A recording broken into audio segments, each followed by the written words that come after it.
the European Jew gets a windfall. A massive amount of wealth now comes his way. How?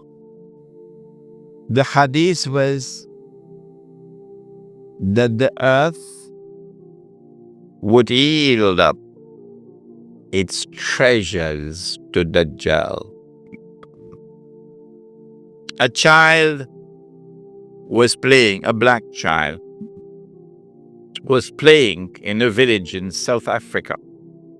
And this child, in the middle of the 19th century, found a big stone, glittering stone. Child took it home, showed it to the parents. Parents took it to the chief of the tribe. Chief of the tribe took it to the white commissioner. White commissioner sent it to Cape Town or Johannesburg, one of these places, to have it examined, and promptly came the reply that this was a huge diamond. You think that happened by accident? You're living in Disneyland. No, the stage was now set when that diamond was discovered. Because now we know where the diamonds are located. By this time, Britain, the scientific and technological revolution has given to Britain in particular, and Europe in general, the technology to be able to locate underneath the earth, in the interior of the earth, the diamond veins. And the technology we wish to mine for it down in the depths of the earth, technology which never existed before. And so now the southern African region becomes a cluster of diamond and gold mines. One mine in particular becomes the most famous one of all. 3 months ago, I stood myself at that mine. It was the biggest man-made hole in the world, in a town called Kimberley. You heard about Kimberley diamonds, yeah. When the diamonds were discovered at Kimberley and in the surrounding areas, it was the biggest discovery of diamonds in history. And I would suggest to you who are young and who have a thirst for knowledge, go study this part of history, because tonight we have limited time. What the Jews did, using an Englishman who was not a Jew, Cecil John Rhodes, using him as the front man. They always use a front man. But they stood behind him. And they were able to manipulate the situation and gain control of the diamonds. The De Beers Consolidated Diamond Company emerged and taking control of the diamonds. And the Rothschild family in Europe finances now the mining operations. And the bulk of the wealth which now emerges out of South Africa land up in the hands of the Jews. In 1914, the Kimberley mine was closed down because it had yielded all that it could yield. The rest that now remained was just chicken feed. So they closed it down in 1914. When I went to that diamond mine in Kimberley, there were wheelbarrows filled with plastic cubes to show you, give you an estimate of how many diamonds came out of this diamond mine. There were 5 huge barrels filled, brim, heaping with these plastic cubes. That's how many diamonds they got. And these were sold in the market, the international market, at the premium price because they cornered the market through the consolidated De Beers to establish a monopoly to ensure that the price would not come down. The Prophet ﷺ cursed that. When Kimberley was closed down in 1914, the European Jew now had amassed the maximum wealth he could amass at that period of time. This is just about 17 years after the Zionist movement was established.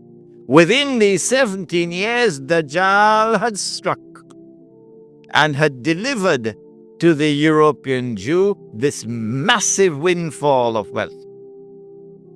And so now they are ready, in 1914, to move to the next stage. The philosophical and political systems were already in place, and now the military attack.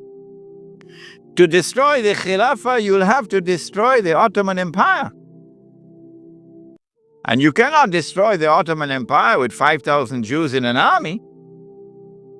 You need a world war to destroy the Ottoman Empire. That's a tall order. So what you do is you plan a conspiracy. And you stay behind so that your fingerprints are not on the crime. In other words, you plan a September the 11th.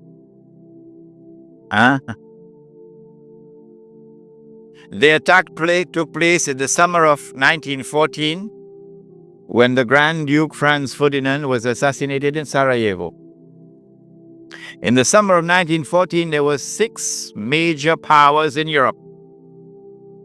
And there was one dark horse across the Atlantic. No one knew how fast it could run because it had never run in a race so far. One dark horse across the Atlantic.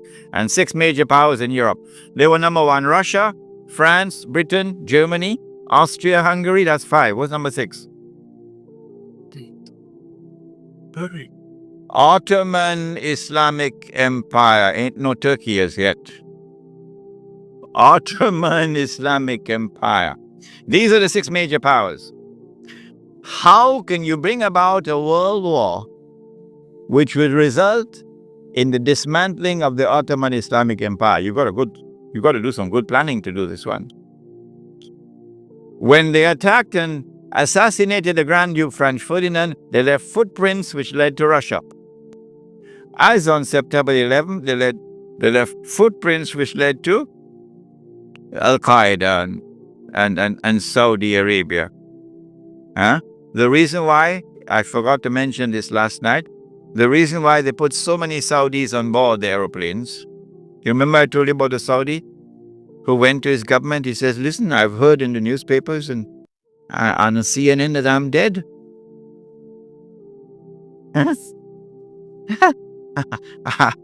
It seems to me as though I'm alive. What they'd done was to hijack his identity and put it on board the plane. I forgot to mention to you last night why they had put so many Saudis. The reason for this is to attack the client relationship, the friendly relations between the United States and the government of Saudi Arabia. If you can replace this with a new relationship of mistrust and hatred and enmity, it'll now facilitate the Jews when they launch the big war to take control of the Saudi oil, which is about to happen. This is why they put so many Saudis on board the aeroplanes. Good. They left footprints which led to Russia. And so Austria-Hungary had no option but to declare war on Russia. But Britain and France already had a treaty, a defense treaty with Russia. The Secretary of State, the foreign minister in Britain, was a Jew. And so Britain and France now had to declare war in favor of Russia against Austria-Hungary.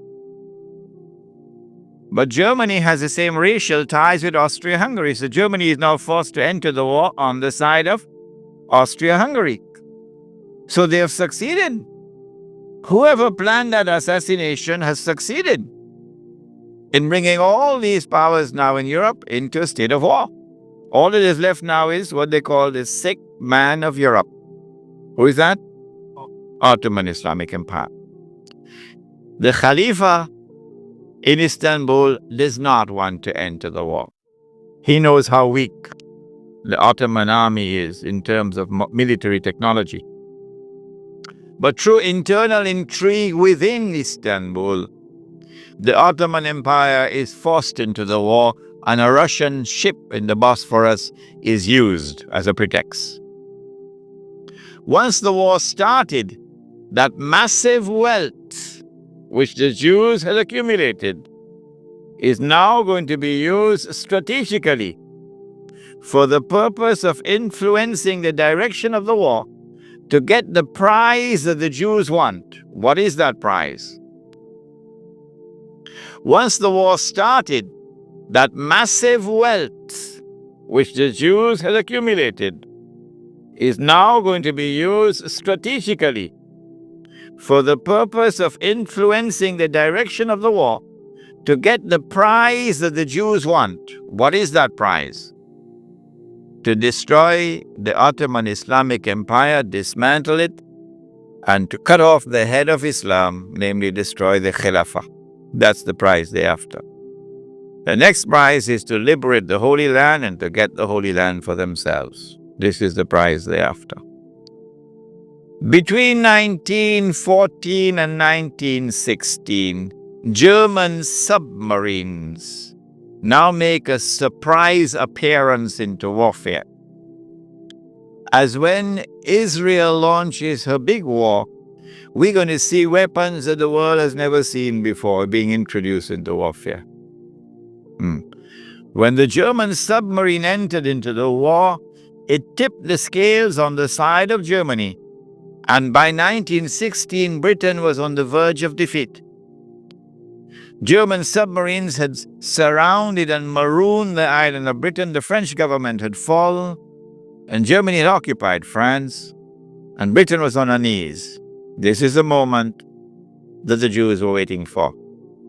Now the Czech is going to talk. It's called financial diplomacy. The Jews, this is the German Jews, went to the British government and said, let's make a deal. Let's make a deal. We will intervene in the war with massive financial assistance to you. Massive. And we will bring that dark horse into the race. But that dark horse didn't want to come into the race. American public opinion was overwhelmingly against involvement in the war. And the most famous American of all was not the president. He was a man who had established the assembly line for producing motor cars.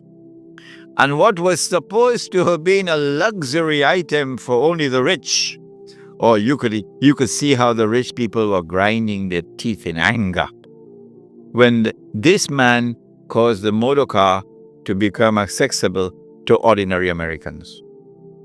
For $700, you can get a motor car. $1,000, you can get a Model T. What is his name? Henry Ford. And this man did something else to his workers. He didn't bother about what was the market wage. No. He said, I am concerned with paying a just wage. And that market wage is not a just wage. And so he paid his workers a higher wage than the market wage. And so he won the hearts of the American people. He became an American icon. His name was Henry Ford. And he was totally opposed to American involvement in the war. But when the Jews went to the British government and said, let's make a deal, the British government said, deal. And so Jewish money, the diamonds of Kimberley, began to roll. And Jewish money now enters into the war in a massive way. And Jewish influence over the media in the United States is now made to work, and American public opinion is being brainwashed and slowly transformed until suddenly, to the consternation of Henry Ford and so many Americans, Franklin Roosevelt declares war, and the United States enters into the war. Britain, with this newfound wealth and with the assistance of the United States, now has a new lease of life, and the war now takes on a direction that the Jews wanted from the first place. It is in 1916 that Jassasa went to work with British spies in Arabia. Lawrence of Arabia, of course, is the most well-known of them. These British spies were sent into Arabia, posing as Muslims. And they went to two actors in Arabia, two. One was Sharif al-Hussein, who was appointed by the Khalifa in Istanbul as the Sharif of the Hijaz, Mecca and Medina, in control. Mecca was under the control of an Arab battalion, but Medina was under the control of a Turkish battalion. And I wish I could understand why the Khalifa insisted on the Turkish battalion under the leadership of Fakhri Pasha to defend Medina. I don't know why. So when the British spies went to Hussein, they offered him the moon. They offered him the moon. We will liberate the land of the hated Ottoman Turks, and we will give you independence and freedom, and you will now become the king of the Arabs. Remember, Britain is not talking about Khilafah. No, we make you the king of the Arabs. And we also prepared to offer you a little, you know what, just £7 million. Huh? £7 million at that time is what Bill Gates has now. Sharif Hussein, the great-great-grandfather of Abdullah in Jordan now, then betrayed the Prophet Muhammad ﷺ, betrayed 1400 years of history of this ummah, violated the plain and clear command of Allah subhanahu wa ta'ala in the Quran in Suratul Ma'idah, in which He commanded us, Ya ayyuhalladhina amanu, la tattakhidhul yahuda wal nasara awliya. Do not take the Jews and do not take the Christians as your awliya. Do not establish an alliance with them in which you become dependent upon them and subservient to them. Do not do that, says Allah.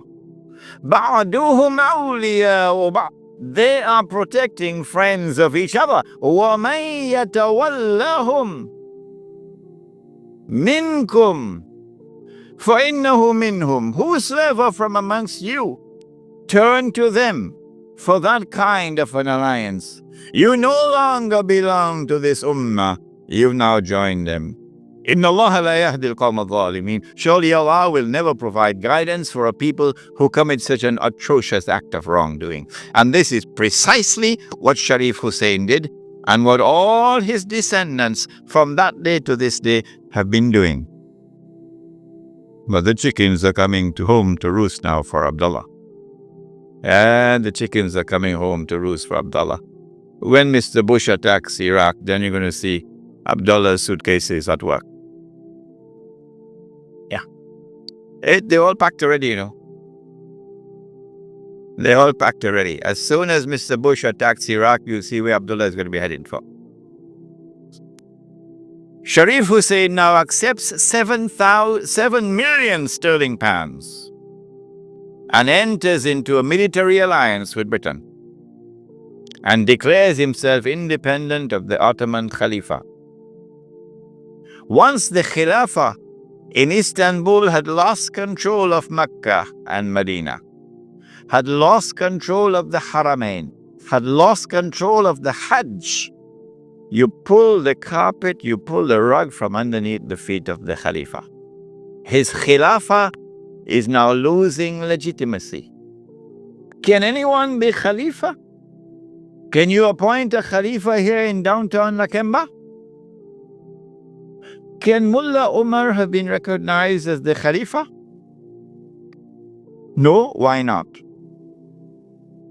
Because when the Hajj comes, Amir al-Mu'mineen Mullah Umar will have to apply for a Saudi visa to perform the Hajj.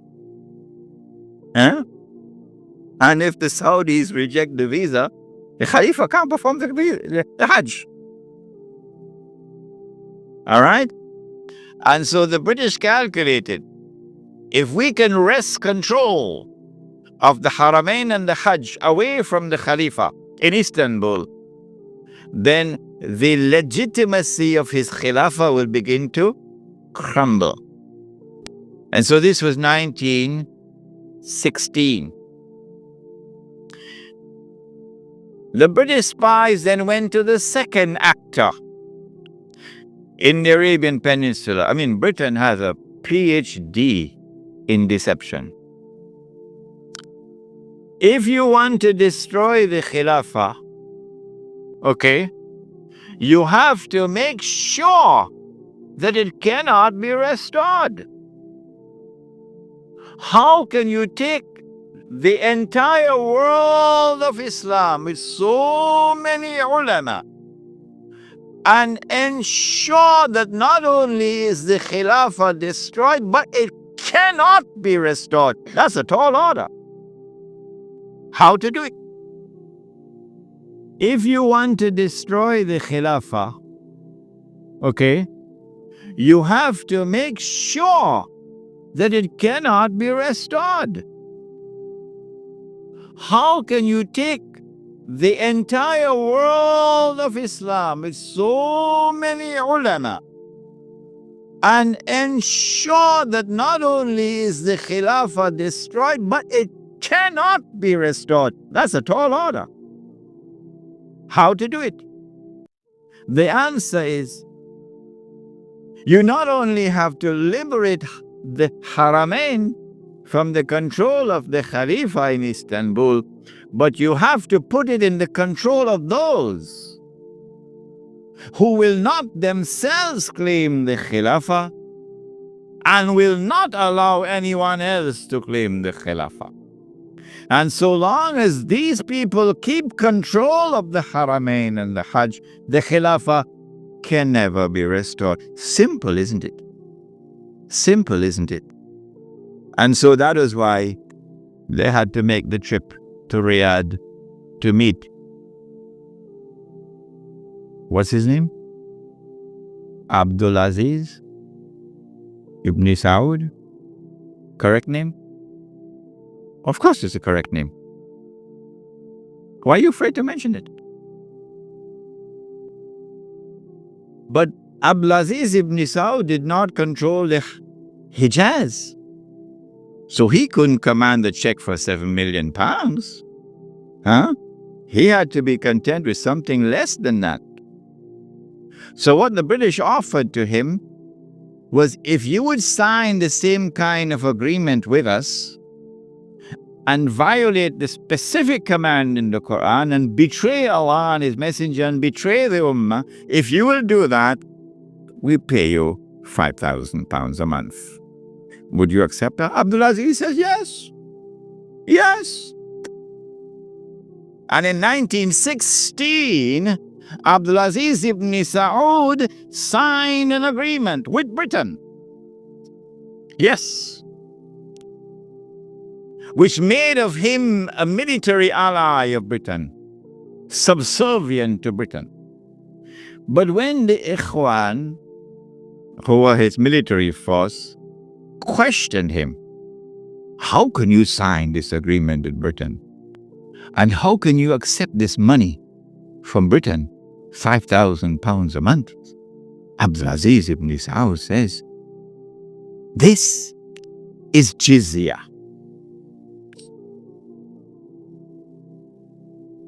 Jizya is what they pay to me because I control them. It was dust in their eyes and they swallowed it. And so Abdulaziz ibn Saud got away with it. Massive betrayal And a very dangerous plan is now in place. As soon as the Khilafah is destroyed, that Abdulaziz ibn Saud will be given what is known as the green light, something that Saddam Hussein knows about, the green light. And then he will attack and take control of the Haramain. And once he does that, he won't make the mistake of ever claiming the Khilafah for himself. And he will never allow anyone else to claim the Khilafah, because no one else can take the control of the Hijaz and the Haramain from them, because they are supported by Britain. And so goodbye to the Khilafah. It's gone. It can never be restored. Never, never, never be restored.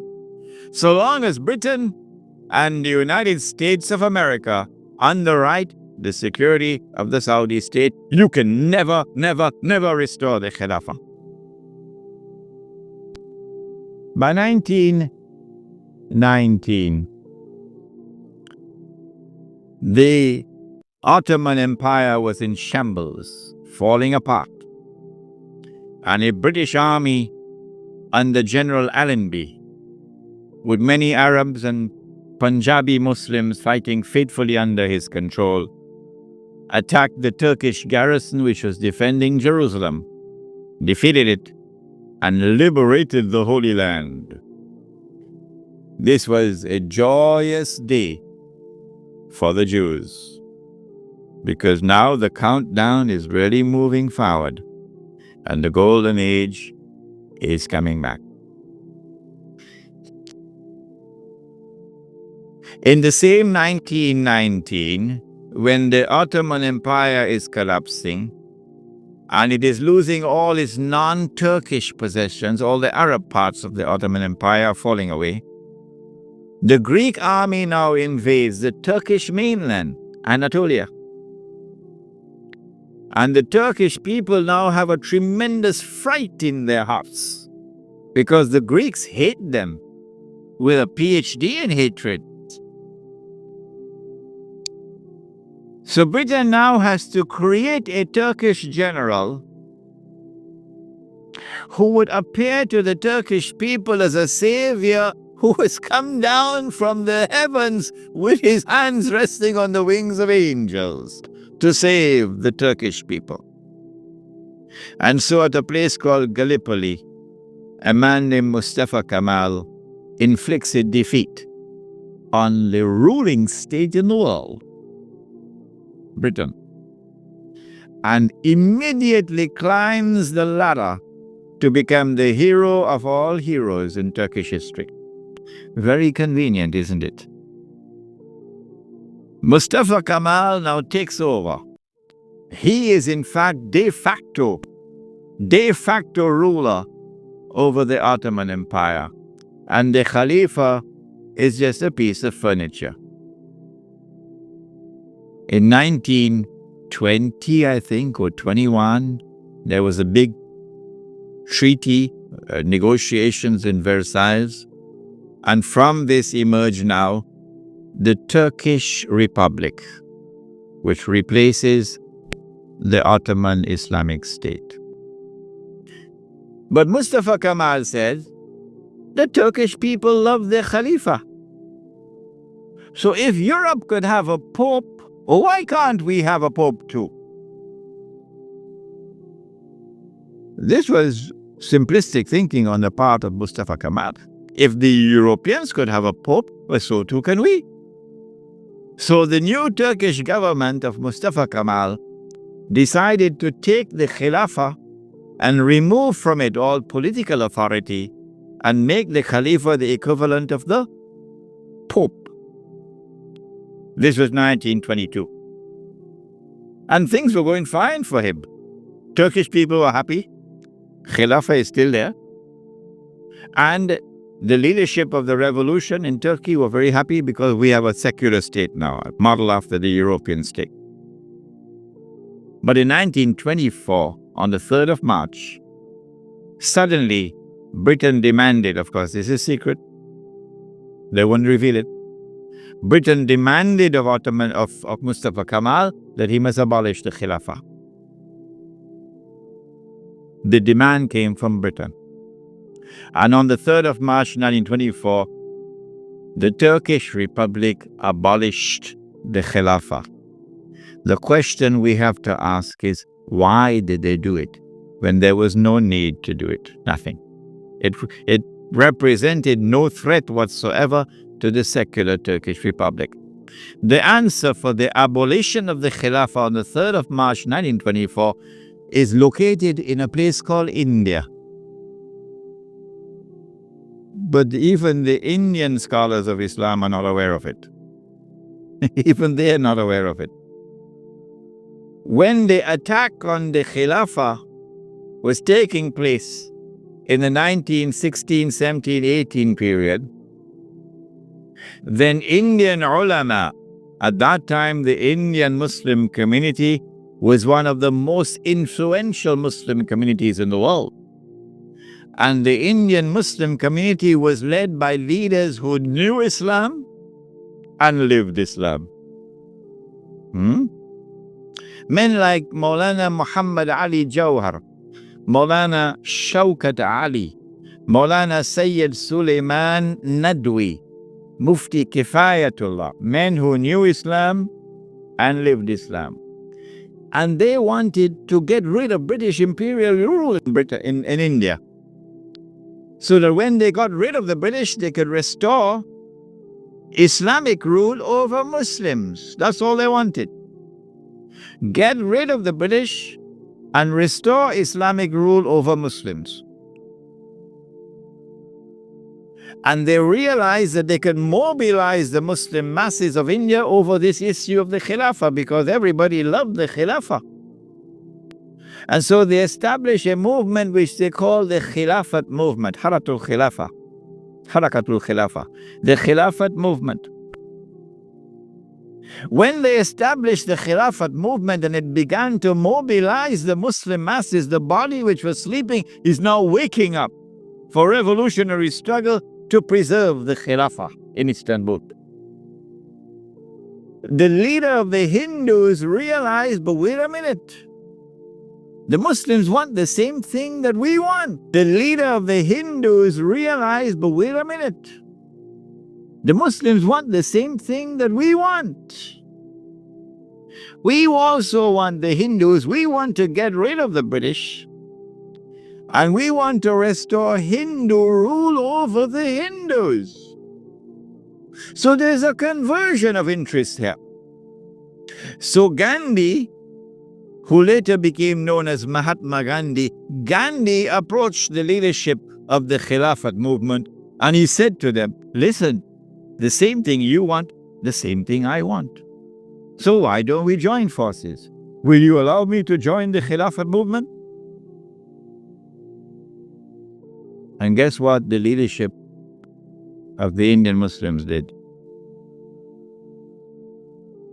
It was a revolutionary theory on their part, and we praise them tonight.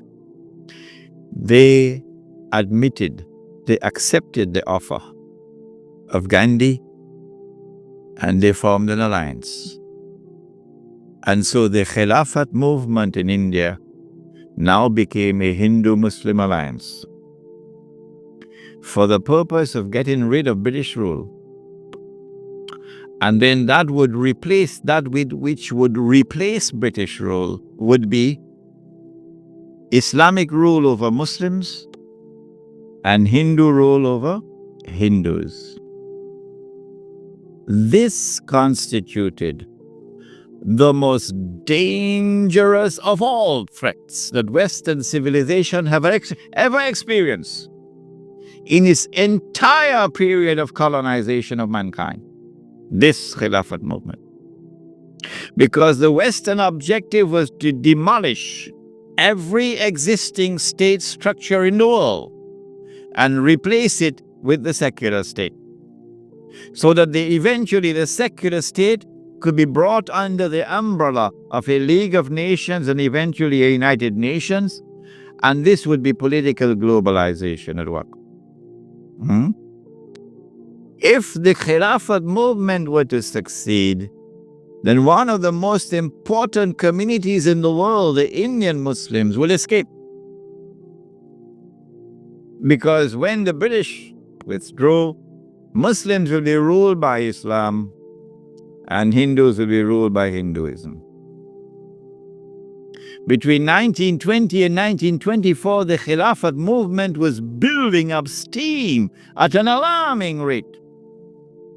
And by 1924, the British had calculated, we have to get rid of this Khilafat movement. And the only way we can think of now is to abolish the Khilafat. And so they put the pressure on Mustafa Kemal. As soon as the Khilafat was abolished, the Khilafat movement in India began to lose steam.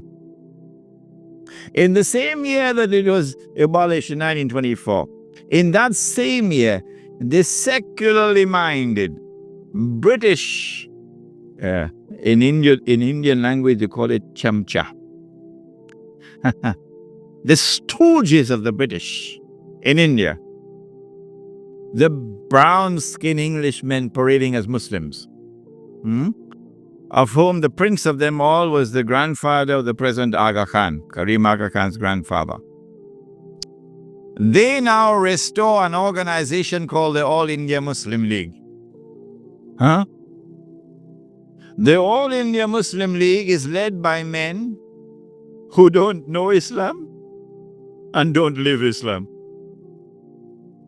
And these are the people who now wage a struggle for the liberation of the Muslims from British rule to be replaced, not with rule of Islam, oh no, but rather by the rule of the secular Republic of Pakistan and the secular Republic of India, so that Pakistan and India could be embraced within the community of secular nation states. But of course, you had to put a little red herring to fool the people. So you have to make it appear as though Pakistan is going to emerge as an Islamic state, but that's just dust in their eyes, to fool those who see with only one eye. And so in 1924, on the 3rd of March, the Caliphate was abolished. When the Caliphate was abolished, Sharif al-Hussein realized that he was in grave danger now. So long as there was a Khalifa in Istanbul, the British needed him. But now that the Caliphate was destroyed, abolished, Sharif al-Hussein now realizes the plan. He says, oh my gosh, they're going to send Abdulaziz ibn Saud to cut my throat now. In exactly the same way that Abdullah of Jordan is now realizing, as soon as Bush attacks Iraq, that is the end of me. So Sharif al-Hussein decides 4 days later, on the 7th of March 1924, to claim the Khilafah for himself. But when you're a client state of Britain, you can't do that. You have to first apply to the British government for permission to become the Khalifa. He didn't do that. As soon as Sharif al-Hussein claimed the Khilafat for himself on the 7th of March 1924, you're going to get all of this information in that book which is outside, The Caliphate, the Hijaz of the Saudi Wahhabi nation state. As soon as he did that, Britain gave the green light to Abdulaziz. Attack. Within 6 months, the Saudi army of Abdulaziz ibn Saud conquered Mecca. And Abdulaziz and Sharif Hussein packed his suitcase and off he went. British took him away. This one the Americans will take out of Jordan. And so Abdulaziz ibn Saud is now in control of Mecca and eventually Medina. It's a Saudi Wahhabi alliance. Does he claim the Khilafah for himself now? No.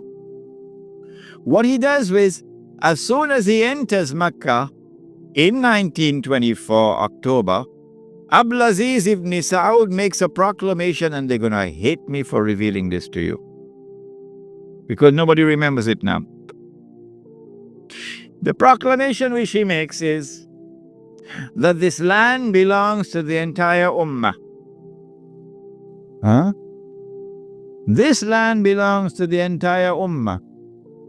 I wonder how a Pakistani or a Bengali Muslim will feel when he hears that and he's been rounded up like dogs, stray dogs, and put on trucks because he's overstayed his visa, while white-skinned Americans and British are treated like princes in the Holy Land. How would a Pakistani or Indian or Bangladeshi feel? This land belongs to the entire Ummah. And it is for the Ummah, not for Abdulaziz ibn Saud, for the Ummah to establish the government which will rule over this land. That is his proclamation in 1924. But in cricket, it's called playing for time. He did this because in April of 1924, Al-Azhar University had responded to the Turkish abolition of the Khilafah. What did they do? Al-Azhar University declared that this was bid'ah and haram to abolish the Khilafah. And therefore, we must respond to it. And the response of Al-Azhar is that we must have a mu'tamar, a conference, which would meet and which would appoint a new Khalifa. As soon as Al-Azhar issued this proclamation, you could see how Britain was trembling. The British government can't digest their food now. They've got to plan some counter strategy to the initiative of Al-Azhar University. The counter strategy is that Egypt is itself not a free country. It may appear free, but Britain really has control over Egypt. So Britain puts pressure on King Fuad, the father of King Farouk. You're too old to hear about, you're too young to know about this. And King Fuad is now putting pressure on Al-Azhar to hold back on this conference. So for 2 years, the conference can't take place. 2 years because of British pressure. The conference finally takes place in June, July of 1926. But Britain uses another counter strategy. She gets Abdulaziz ibn Saud in Mecca to also convene a conference of the world of Islam in Mecca at the time of the Hajj, which is May of 1926. And then Britain and Russia and France and China and all the major powers in Europe all get to work. Massive intervention in the affairs of the world of Islam to ensure that the Cairo conference does not succeed in winning a representative gathering, and that the Mecca conference gets all the Muslims attending it. And they succeeded. The Cairo conference, organized by Al-Azhar University, becomes an essentially Arab conference because non-Arabs are hardly present. The conference met. The conference decided that the Khilafah was an essential part of the deen, that it was bid'ah and haram to abolish it, that the Khilafah must be restored, but we don't know how to do it. So let's go back home and come back after 1 year. That was the decision. We don't know how to do it. But in Mecca, you had the most successful representation of the entire world of Islam because Britain really went to work on it. This conference is now convened, but strangely for the Wahhabi movement. Which is a religious movement, which declares that it is bringing back the original Islam and removing all the extraneous things which had been added and cutting out all the shirk. So this is the rare Islam. Well, then how come you don't even have the subject of the Khilafah in your agenda for your conference? We asked the Wahhabi movement, Give us an answer. There is no answer. The answer is that the Wahhabi-Saudi alliance is now perpetrating a gigantic, a massive betrayal of Islam in abandoning the Khilafah. And so the conference takes place. But the subject of the Khilafah is not even on the agenda of the conference. Instead, Abdulaziz ibn Saud approaches the conference twice, himself in person. And he asks the conference to recognize him as Al-Malik. That his rule should be recognized over the Hijaz. When the conference had heard His Majesty the King on both occasions, and the conference is now sitting down to discuss the matter, shall we recognize Saudi Wahhabi rule over the Hijaz? The leader of the Indian Muslim delegation jumped up to speak first. He spoke first. His name was Maulana Muhammad Ali Jawhar. He got up and he told the king, "Get lost. We'll never do that." As soon as the leadership of the Indian Muslim delegation had established its position of rejecting the claim of the Saudi Wahhabi leadership for sovereignty and control over the Hijaz, the rest of the delegates couldn't say, That was the power of a man who knew Islam and lived Islam. And so the conference ended without giving to the Saudi Wahhabi rule over the Hijaz recognition. They decided that they'll meet every year, but that was the last time they ever met. This then was the response of the world of Islam to the abolition of the Khilafah. In 1930, I think, or 31, Hajj Amin al-Hussein in Jerusalem felt that the ominous advance of the Jews in the Holy Land required a response from the world of Islam. So he sought to reconvene the conference in Jerusalem. But it was a new conference. It gave it a new name in 1930 or 31. They call it the Al-Aqsa Conference, or the Mu'tamar al-Am. And this conference also met in 1930-31, but you're meeting to establish Darul Islam in a territory which is under British rule. Nothing could be more foolish than that. How can you restore Darul Islam when you're meeting in a territory which is under British rule? And you have to get permission from the British government to hold your conference. So the conference ended without being able to do anything about it. Since then to this day, there has been no effort, no significant effort on the part of the world of Islam to restore the Khilafah. Why? Simple. Because you cannot restore the Khilafah unless and until you can liberate the Hijaz, Makkah and Medina. You can't do that when the Hijaz, the security of the Hijaz is underwritten by Uncle Sam. What is the replacement of the Khilafah? Around the world, beginning with the secular Republic of Turkey, and then an Iran which resembles a Shia republic, but essentially is a secular republic. And then the secular Republic of Pakistan, which of course has now become the American Republic of Pakistan. And then in 1933, the Republic of Saudi Arabia, but they're parading as a monarchy, but it's actually a secular state. Because it has all the trappings of a secular state. A secular state has territorial sovereignty. The state of Saudi Arabia has territorial sovereignty. A secular state has citizenship.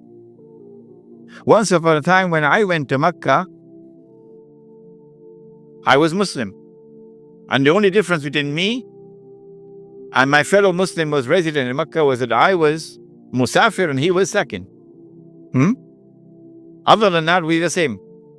But now, I am a foreigner. If this is not bid'ah, I should change my name.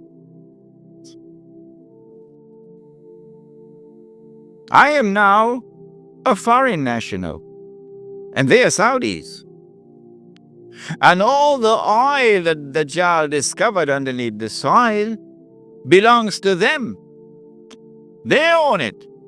So what about Abdulaziz ibn Saud's proclamation that this entire land belongs to the world of Islam? That's forgotten. That's why they hate me for reminding you of these things.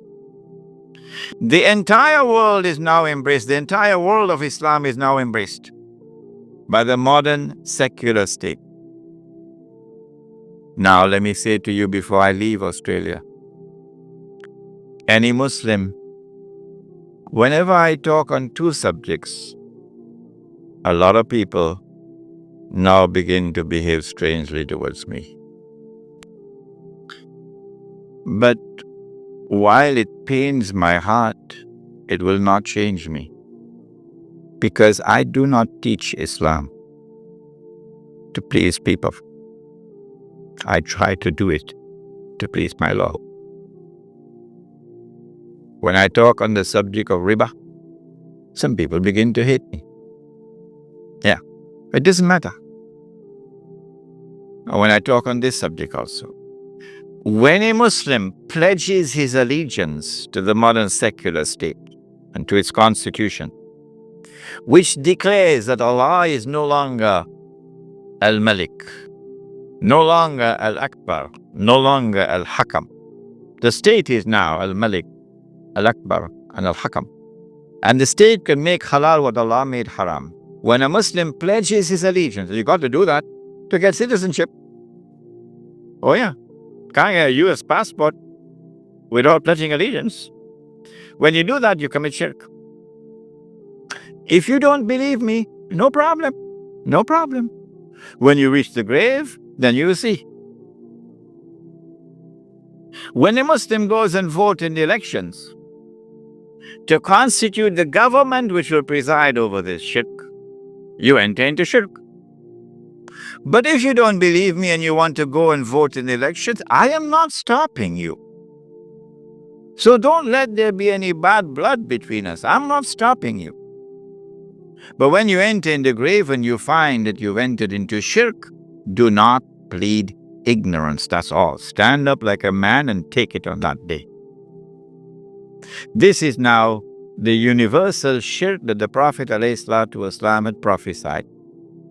He said the time would come when shirk will be everywhere, be so difficult to recognize it. However, as difficult as it would be to recognize a black ant on a black stone on a dark night.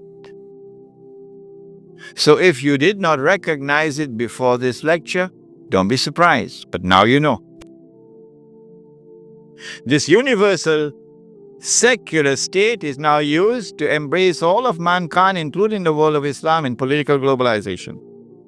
So that eventually you have one government over all of mankind. Eventually the Jews will now rule the world using that structure. That's about to happen. We already made significant progress towards that day.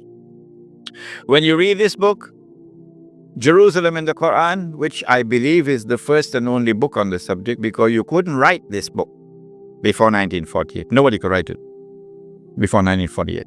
Not in 1400 years of this history. In fact, it was difficult to write this book in 1948. It's easy to write it now, but difficult to write it at that time. When you read this book, then you'll understand why it is I say that we are now located at that moment in time when one ruling state is about to give way to another. That the state of Israel is about to replace the United States as the ruling state in the world. The state of Israel is about to replace the United States as the ruling state in the world. When Israel takes over from the United States with that big war which is about to take place, and the American economy collapses and the US dollar collapses and all the paper money in the world collapses, and this is going to be my lecture next Wednesday, inshallah, on Islam and the international monetary system. Please come to it. Then we see that transfer of power. Israel takes control of the oil, for example, of Middle East. When Israel becomes a ruling state in the world, then the Jews will say, the golden age has come again. The prophecy is being fulfilled, but they're being deceived in the grandest and most magnificent deception mankind has ever witnessed. No, this is not the golden age. You've been deceived by Al-Masih ad-Dajjal. Israel will rule the world for a day which is like a week. If you disagree with me, you say, we never heard this before. Our sheikhs who taught us Islam, they never talked about this, so you must be wrong. My response is wait and see. That's all. I don't have to say anything more than that. How long will a day which is like a week last? How long? How long will Israel rule the world? And what will be our predicament during that time? This is what I spoke about last night. You cannot establish Islam at the macro level, so go ahead and establish at the micro level. The jihad is already in force to liberate the Holy Land. No one can stop that jihad. No one can stop it. The jihad is already in force to liberate the territory from where the army will come, from Khorasan. No one can stop that jihad. When you see that army coming from Khorasan, the Prophet said, go and join that army, even if you have to crawl over ice.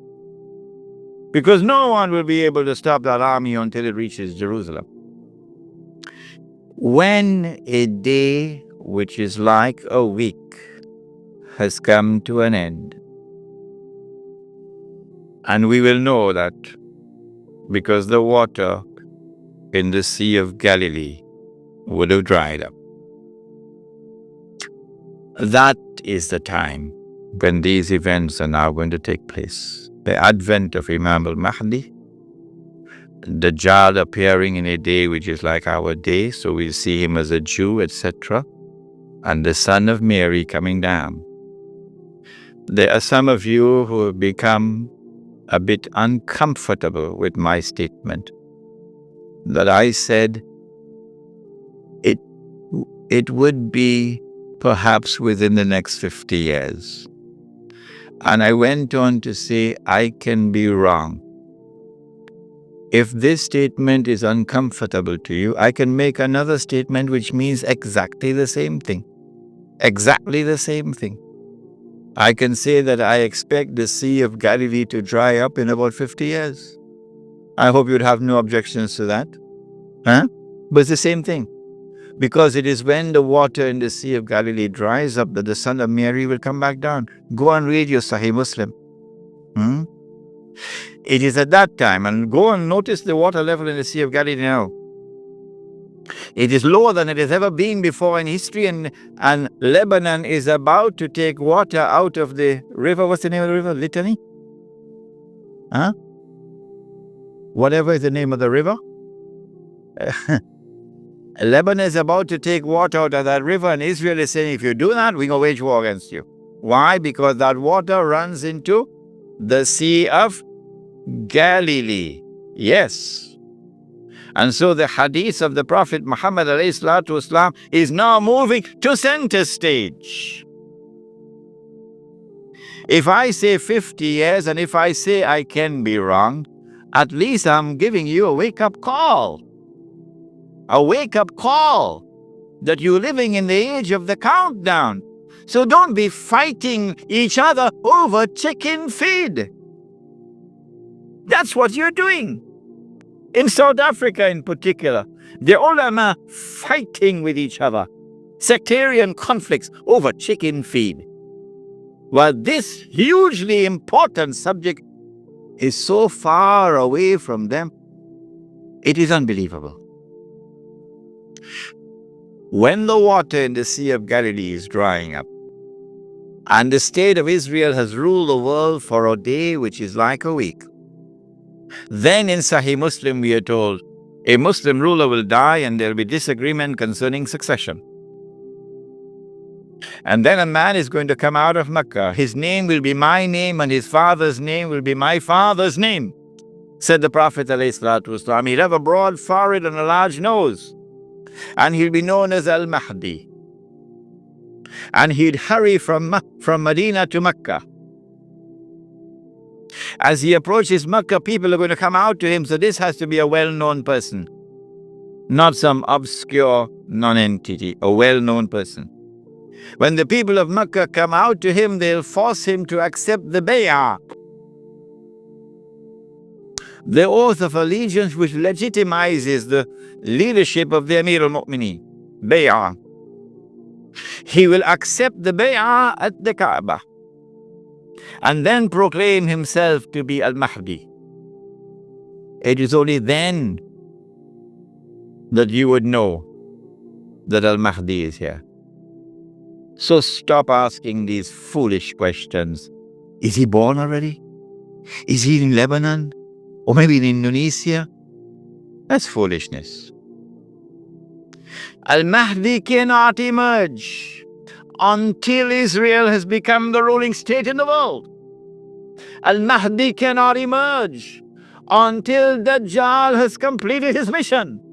Al-Mahdi cannot emerge until this state of Israel has ruled the world for a day which is like a week. Al-Mahdi cannot emerge until the water has dried in the Sea of Galilee. So stop these foolish questions.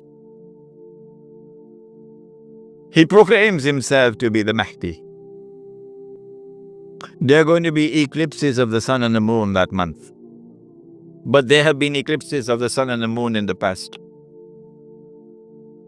But after he proclaims himself Al-Mahdi, he's going to be attacked from an army, with an army from Sham.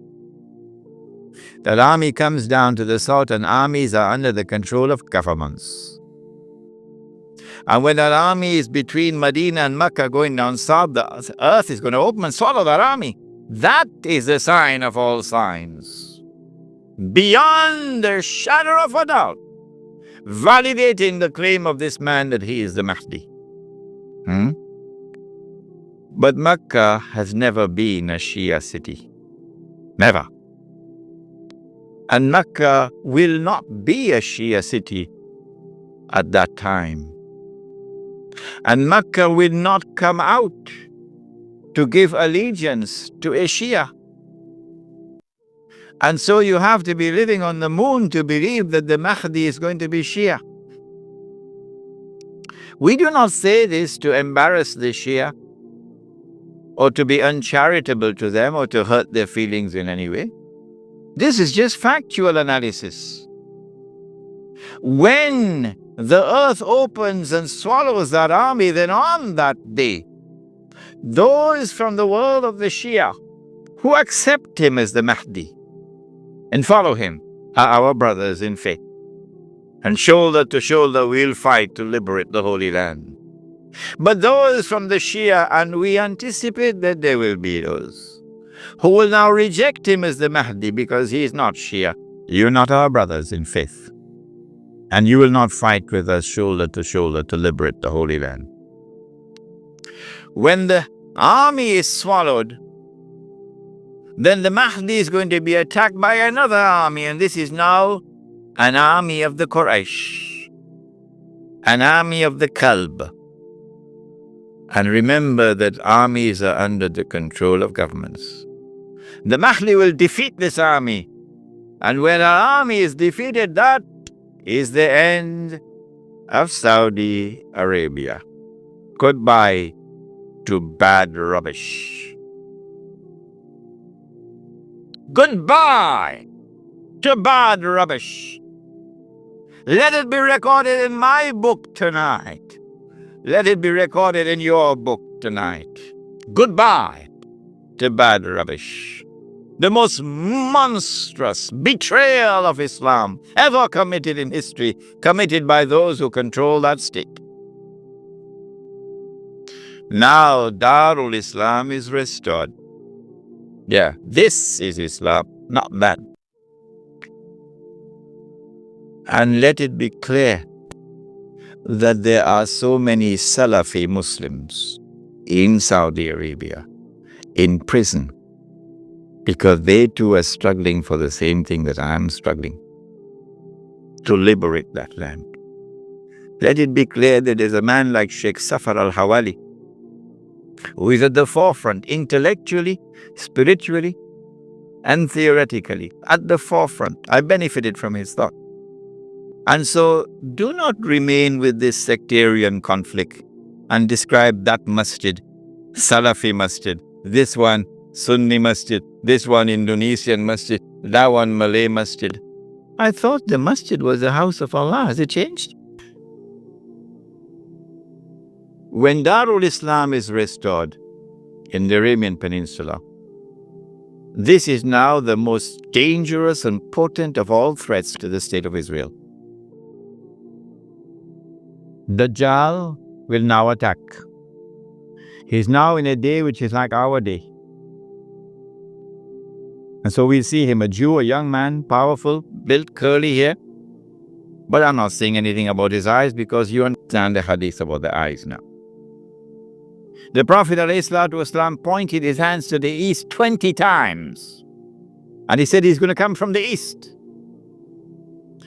Jerusalem is northwest.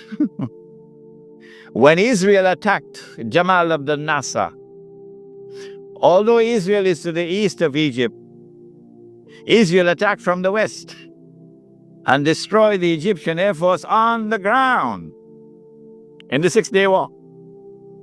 Similarly, Dajjal is not going to attack from the northwest. He attacks from the east. 20 times, said Muhammad alayhi salatu wasalam. He can come from the east. When he attacks, he's going to be riding on a donkey, which will travel as fast as the clouds, and which is have his ears stretched out wide. I'm going to Perth, inshallah, on Thursday on that donkey.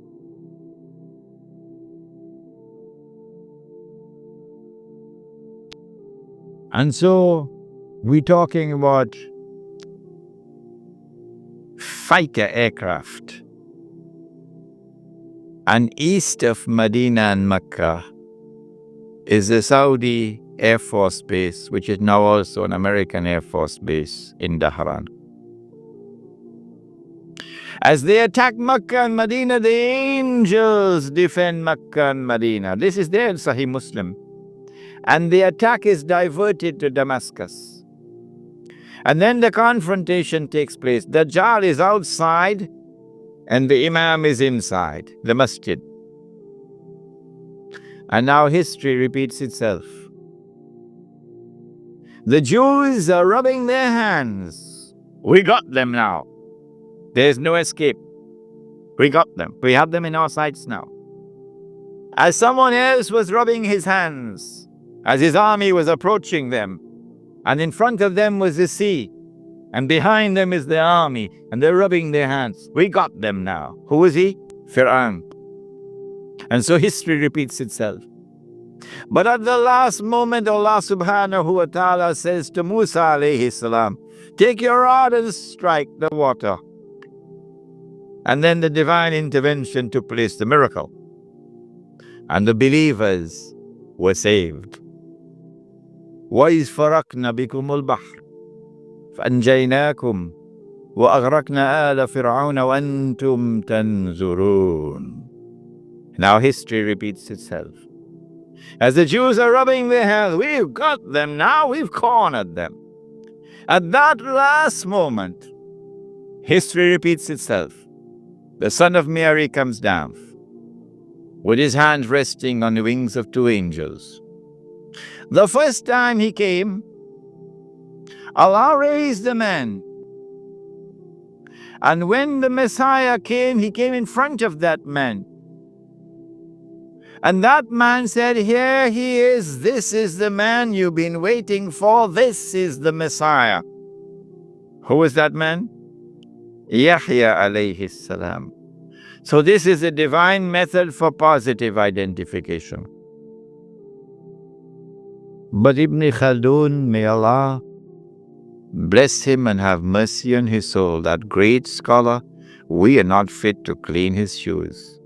Ibn Khaldun did not understand this. And Muhammad Iqbal, that great scholar, we are not fit to clean his shoes. But Muhammad Iqbal did not understand this. And so many other scholars have not understood it. And they rejected all the ahadith on Mahdi as fabricated. Ibn Khaldun did it and everybody else followed him.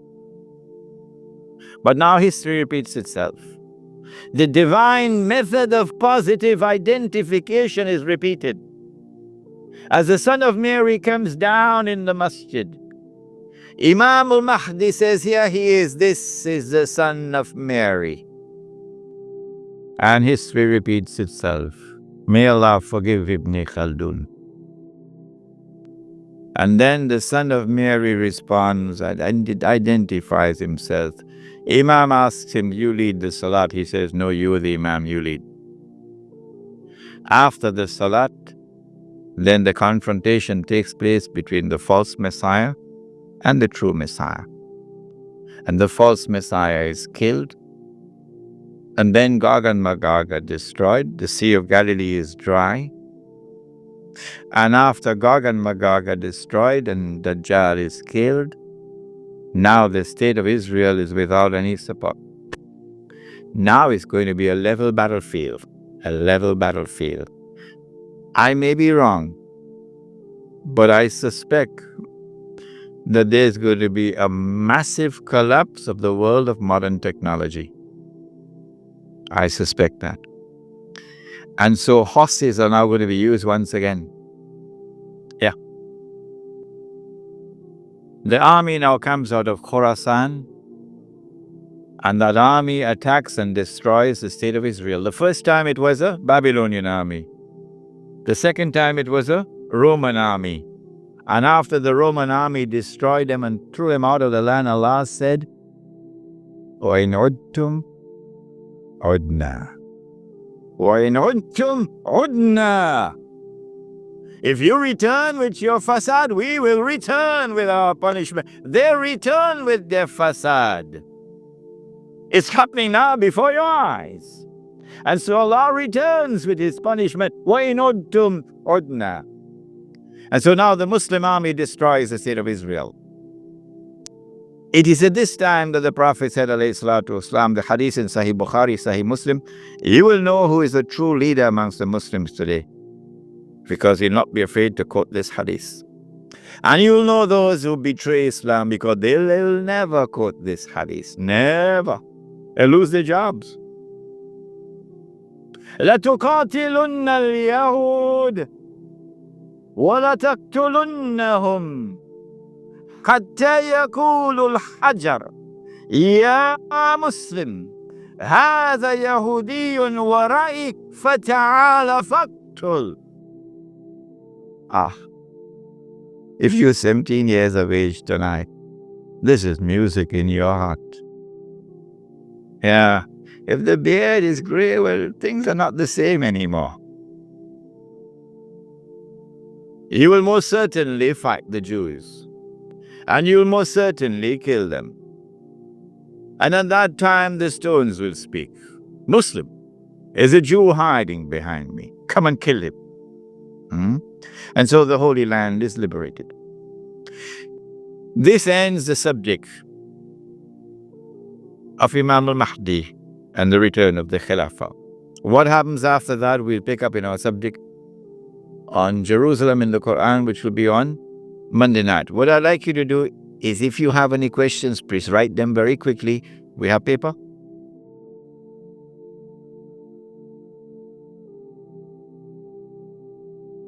Question 1. Please define the geography of Khorasan. Where is Khorasan? Khorasan, in the time of the Prophet ﷺ, has been researched by the eminent Pakistani scholar, Dr. Israr Ahmad, and he has explained that Khorasan is that territory which extends from northwest Pakistan, the Pathan belt, northeast Iran, the whole of Afghanistan, and the territory north of Afghanistan. But clearly Afghanistan is in the heart of Khorasan. No. This territory has one thing distinctive about it, that Europe could never colonize the heart of Khorasan. The British tried when Britain was the ruling state in the world, and the British failed. And then the Russians tried when they had the superpower, the Soviet Union. And after 12 years, the Russians failed. And guess who is trying now? Yes. The war in Khorasan has just begun, Mr. Bush. It has just begun. On that day, when Islam liberates Afghanistan, I believe it is that army which will be unstoppable until it reaches Jerusalem. When the Sea of Galilee dries up, that is the time when Israel will no longer rule the world. I love this hadith. Guess why? Because George Bush could watch the Sea of Galilee going down. And Tony, what's his name? Yes. And Ariel, what's his name? Sharon. Yeah. And the Jews? They can watch the Sea of Galilee going down and drying up. And they can realize that the moment is coming. Ya Muslim, هذا يهودي ورائي فتعال فاقتل. That moment is approaching as the water is drying up. I love this hadith. Why is Iran's oil? This was last night's lecture. I explained this last night. That when Israel wages a big war, which is coming up, which is why Bush has to attack Iran, so that Israel can now wage the war and not appear to be an aggressor, which is why Abdullah of Jordan has his suitcases packed already. When Israel wages a big war, in order for her to become the ruling state in the world, she'll have to seize the oil.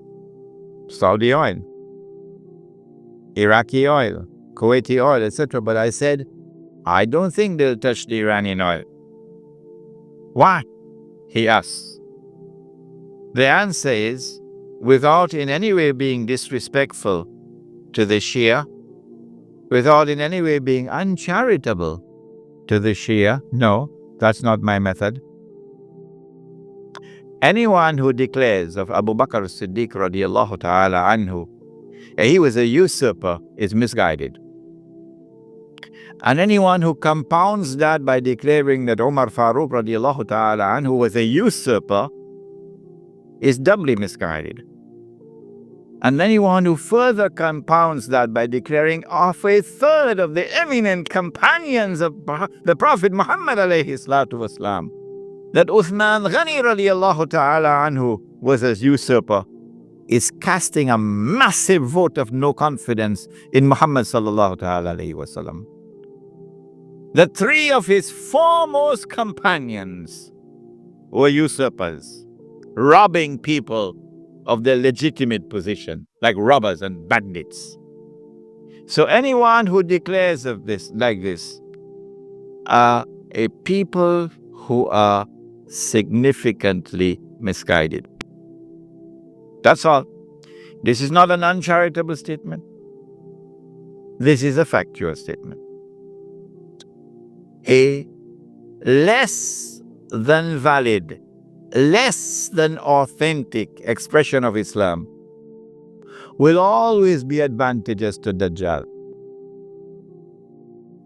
Because if this less than authentic expression of Islam is the only Islam which can mount a successful Islamic revolution, the only one, then the Muslim masses around the world will eventually be told that is the valid Islam, because that's the only one which has succeeded in the world. So you should give up the authentic Islam that you have and adopt that less than authentic Islam. Why would Israel want to dismantle such a state? No, it will not be in the interest of Israel to attack and seize the Iranian oil. But having said this, let it be clear that this statement of mine is not meant to show any disrespect whatsoever to the leadership of the revolution in Iran. Imam Khomeini and all those who fought the regime of the Shah with such matchless courage. I honor them and I respect them, and I'll never say anything hurtful about them.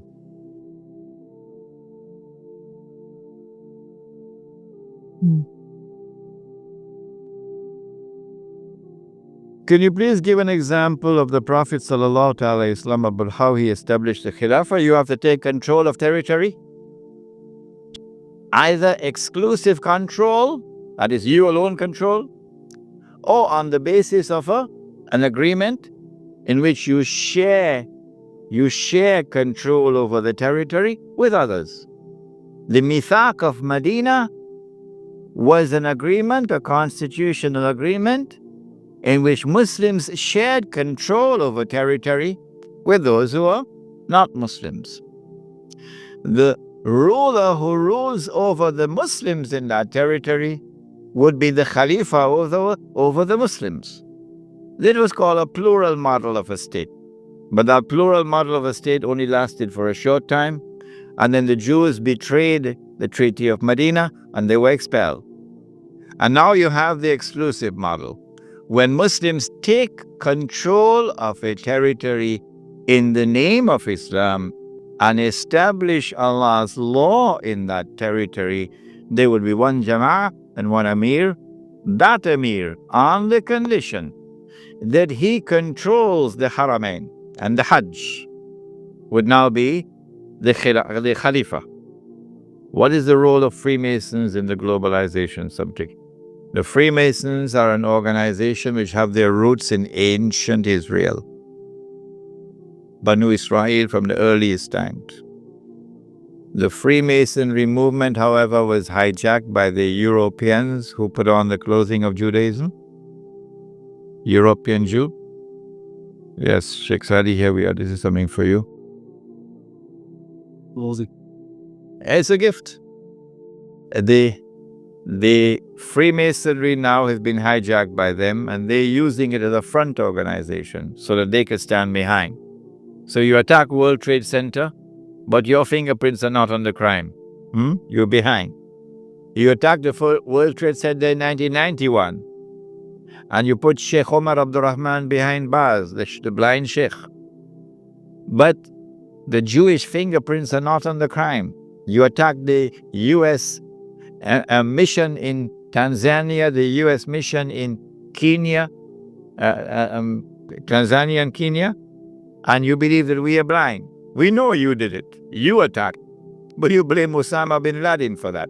But guess what? One day, يومئذ تحدث أخبارها بأن ربك أوحى لها. One day the earth will speak.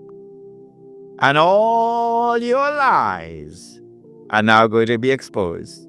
And on that day, we have confirmation for what we now suspect.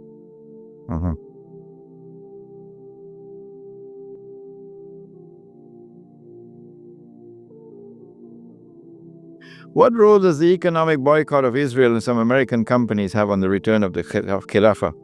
It is something that the Muslim community should be taking seriously. Strange people, Muslims. What they should not be doing, that's what they're doing. And what they should be doing, they didn't do it. Never in our entire history as a people have we ever used trade as a weapon. Never. Never. It is our enemies who use trade as a weapon against us. In Medina, an economic boycott against us which lasted 3 years. Did we ever reply and respond with an economic boycott of our own? No, we never did. Why? لا تأكلوا أموالكم بينكم بالباطل إلا أن تكون تجارة عن تراض منكم. Trade should be conducted in such a way that there is mutual benefit, says the Quran. So when you impose an economic boycott on somebody, you're hurting yourself. You're allowed to trade with your enemy because in trade there's mutual benefit. The only thing that is prohibited is to trade with the enemy at times of war in weapons of war. That is prohibited. So an economic boycott on the United States of America and you're not going to drink Coca-Cola, well, you should not have been drinking it in the first place. Water is better than Coca-Cola. But leave that aside. We've never had an economic boycott in our own entire history. This is the first time I've ever heard of an economic boycott. I know about Ronald Reagan and his economic boycott on the Soviet Union, but not Islam. No. So from my perspective, it is wrong to engage in the use of trade as a weapon against anyone.